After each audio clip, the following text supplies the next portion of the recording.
विशिष्ट महर्षि और प्रभु रामचंद्र जी का ज्ञानमयी संवाद सुनते हैं द आर्ट ऑफ लिविंग के फैकल्टी स्वामी वैशंपायन जी की वाणी से। अगर आपने अभी तक इस चैनल को सब्सक्राइब नहीं किया है तो इसे जरूर सब्सक्राइब करें और सब्सक्राइब करने के बाद बेल आइकन को भी जरूर दबाएं। जय गुरुदेव। युग वशिष्ठ के अगले एपिसोड में आप सबका बहुत बहुत स्वागत है।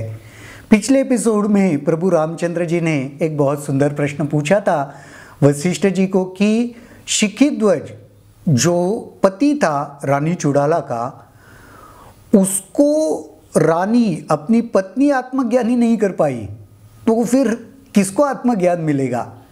तो उसके ऊपर बहुत सुंदर कुछ चर्चा हमने की थी। उसी चर्चा को आगे बढ़ाते हैं। वशिष्ठ जी ने कहा, आत्मज्ञान के बिना राजा शिखीध्वज भ्रम से अंधा हो गया था। वह दुख में डूबा रहता था जिससे उसे त्राण पाना संभव न था।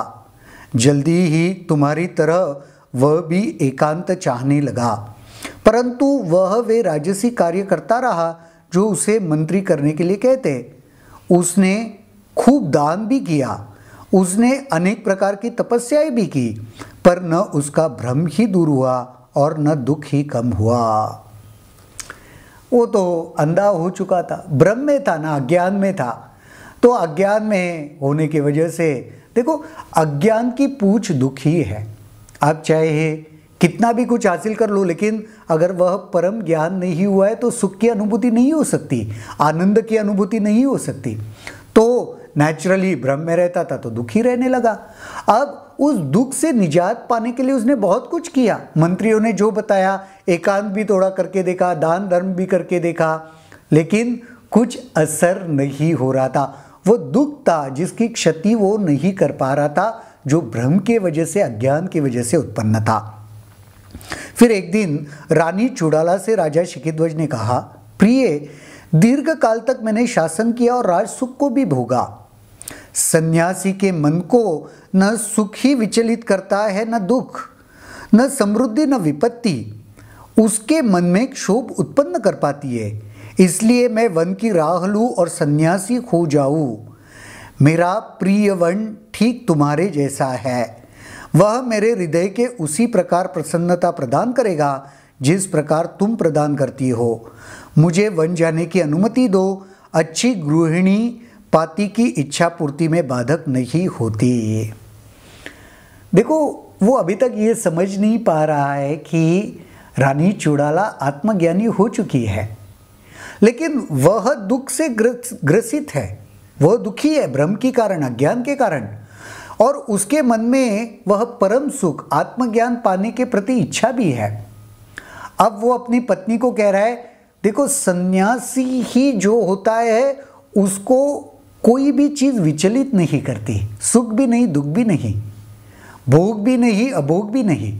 तो मैंने ये तय कर लिया है कि वन जाऊंगा, संन्यास ले लूंगा, और मैं तुमसे यह विनती करता हूँ, तुम्हारे साथ रहता हूँ तो मुझे बहुत सुख की अनुभूति होती है, लेकिन मुझे परम सुख चाहिए और मैं चाहता हूँ कि तुम मेरी अर्धांगिनी हो, तुम मेरी पत्नी हो, तो तुम इस कार्य में मेरी मदद करो, इसमें बाधा मत बनना, मैं जाना चाहता हूँ।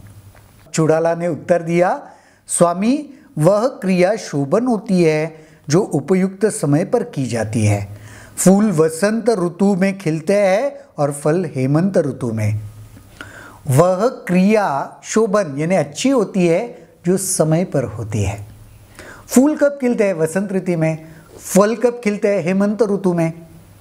वन्य जीवन वृद्धावस्था के लिए उपयुक्त है, आपके उम्र के लिए नहीं। आपकी उम्र में गृहस्थ जीवन ही उपयुक्त है। जब हम बूढ़े होंगे तब दोनों एक साथ गृहस्थ जीवन का त्याग करेंगे और वन चले जाएंगे। फिर आपके आकस्मिक संन्यास से प्रजाजन भी तो दुखी होंगे। कहने का उद्देश्य, हर चीज समय पर हो तो अच्छी है। तो रानी चुड़ाला ने कहा, अभी आपकी उम्र नहीं हुई है, सब कुछ त्याग के छोड़ के संन्यास के लिए जाओ। पुराने ज़माने में ये माना जाता था ना, ब्रह्मचर्य आश्रम, गृहस्थ आश्रम, वानप्रस्थ और सन्यास। तो सन्यास का समय 75 साल के बाद, उम्र के बाद माना जाता था। तो उस हिसाब से रानी चुड़ाला ने कहा, अभी तो आपकी उम्र नहीं हुई है, तो अभी ये बेवक्त संन्यास क्यों? और ये बेवक्त आप संन्यास लोगे तो इसके वजह से आपके प्रजा भी तो दुखी होंगे। उस पर शिखिध्वज ने कहा, प्रिय, मेरे मार्ग में बाधाएं मत खड़ी करो। यह समझ लो कि मैं पहले ही वन के लिए चल पड़ा हूं। तुम अभी बच्ची हो, इसलिए तुम्हारे लिए वन न जाना ही उपयुक्त है और न कष्टमय जीवन बिताना उचित है। तुम यही रहो, राज्य करो, राज्य का शासन संभालो। अब शिखिध्वज उसको उल्टा कह रहा है कि तुम बाधा क्यों बन रही हो? ऐसे समझ लो मैं तो ऑलरेडी चल पड़ा हूं वन के लिए और तुम्हारे लिए ये उपयुक्त नहीं। मैं तुम्हें भी नहीं आग्रह कर रहा हूं। क्यों? क्योंकि तुम तो अभी बच्ची हो। देखो, अभी तक शिखिध्वज ने रानी चुड़ाला को वो समझ नहीं पाया है कि वो ऑलरेडी ज्ञानी हो चुकी है। अब वो उसका उल्टा कह रहा है कि तुम बच्ची हो, तुम अभी इस सब में मत पड़ो, तुम्हें ये सब कष्ट दुख सहन भी नहीं होगा। वन में मैं जाऊंगा, वैसे तुम रह नहीं पाओगी। तुम यही रहो, राज्य संभालो, शासन करो, जो भी सुख है उसे भोगो। वशिष्ठ जी कहते हैं, उसी रात रानी अभी सो ही रही थी, राजा ने गश्त लगाने के बाहर से नगर का त्याग किया। दिन भर घोड़े पर सवार वह मंदर पर्वत के घने जंगल में पहुंचा। अब वह बस्ती से बहुत दूर था। उसने वहां कुटिया बनाई और सन्यासी के लिए जो सामान आवश्यक होता है उसे एकत्रित किया।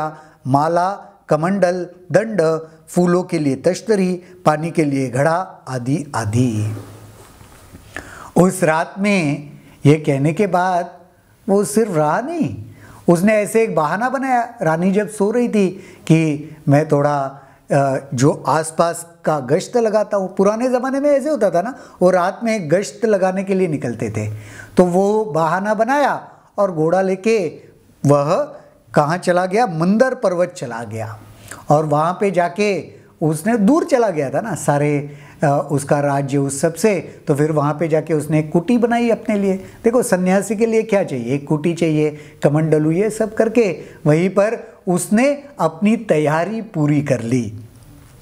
सुबह उठकर वह जब ध्यान आदि करता, फिर फूल एकत्र करता, नहाता धोता तथा देवताओं की पूजा करता। इसके उपरांत नाम मात्र कंदमूल का ग्रहण करता। दिन का शेष भाग वह मंत्र जपने लगता। इस प्रकार दीर्घ काल बिना अपने राज्य का चिंतन किए उसने उस कुटिया में बिताया। जैसे एक सन्यासी किस प्रकार से आचरण करता है वही सब करने लगा। सवेरे उठता, नहाता धोता, वो देवताओं की पूजन करता, मंत्र जाप करता और फिर बाकी का समय भी वह जाप में ही रहता, जाप करते रहता। और ऐसे उसने कई दिनों तक समय बिताया, जिसके बीच में उसके मन में कभी भी अपने राज्य का चिंता या मनन चिंतन कुछ नहीं आया। जो एक सन्यासी, एक वैरागी, एक भिक्षु करता है, उसी प्रकार से उसने जीवन व्यापन किया। बड़ा इंटरेस्टिंग यह सारा चर्चा चल रहा है, जिसकी खुद की पत्नी ऑलरेडी आत्मज्ञानी है, लेकिन उसको अभी तक समझ नहीं है पति को कि अपनी पत्नी आत्मज्ञानी है। अब वह खुद आत्मज्ञानी होने के लिए तप, साधना, संन्यास का मार्ग आचरण कर रहा है। तो इस कहानी को आज तो यहीं पर रुकते हैं, आगे देखते हैं इस कहानी में क्या दिलचस्प हो रहा है, कैसे राजा शिखिध्वज को आत्मज्ञान प्राप्त होता है। आने वाली कहानी में जरूर हमें पता चलेगा। तब तक के लिए जय गुरुदेव। अगर आपके इस वीडियो को लेकर कुछ सवाल हैं तो कमेंट सेक्शन में जरूर लिखें, जिसके ऊपर हम आने वाले वीडियोस में चर्चा करेंगे।